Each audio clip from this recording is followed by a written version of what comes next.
జై తెలంగాణ. ఈ ప్రభుత్వం కేవలం ప్రజల్ని రైతుల్ని ఇబ్బంది పెట్టడం తప్ప మరొక దృష్టి లేకుండా పనిచేస్తున్నటువంటి సందర్భాన్ని చూస్తున్నాం.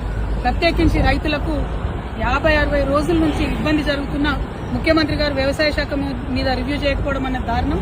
తక్షణమే రివ్యూ చేయాలి. మిగతా కళ్ళల్లో ఉన్నటువంటి వడ్లన్నీ కొనాలి. ఖచ్చితంగా జొన్నలు కొనాలి, పొద్దుతిరుగుడు పువ్వు కొనాలి. అందరూ రైతులు కూడా ఇబ్బందుల్లో ఉన్నారు. యూరియా దొరకనటువంటి పరిస్థితి ఉన్నది. మరి రైతు ఏడ్చిన రాజ్యం బాగుపడదని అంటారు. ఆ విషయం గమనించాలి. తెలంగాణ రాష్ట్రంలో రైతులు పండించినటువంటి పంటకు తగినటువంటి విలువ లేనటువంటి పరిస్థితి ఉంది.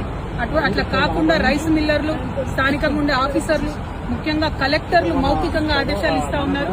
కొన్నటువంటి ప్రతి రైస్ ని కూడా, ప్రతి వరిని కూడా వడ్లను గ్రేడ్ ఏ కాకుండా మరి నాన్ గ్రేడ్ కింద కొంటున్నారు. దానివల్ల రైతులకు అపారమైనటువంటి నష్టం జరుగుతుంది. కాబట్టి అట్లా జరగకుండా మరి నిర్మూలించాలని చెప్పి మేము డిమాండ్ చేస్తున్నాం. జై తెలంగాణ.